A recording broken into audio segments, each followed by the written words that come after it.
Grande impegno per i vigili del fuoco, soprattutto nelle province di Padova e Rovigo, per l'intensa ondata di maltempo che sta colpendo il Veneto da questa mattina, mercoledì 15 maggio.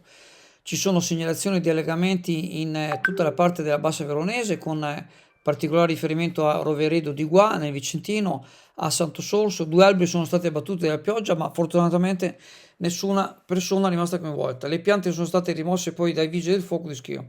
Anche a Vicenza città sono stati segnalati alberi caduti e ci sono più di 30 interventi da parte delle squadre dei vigili del fuoco, soprattutto nell'area del Padovano tra Montagnana, Casale di Scodosia e Megliadino San Finezio. Tanti sono gli allagamenti e purtroppo le previsioni meteo sono brutte anche per domani giovedì 16 maggio.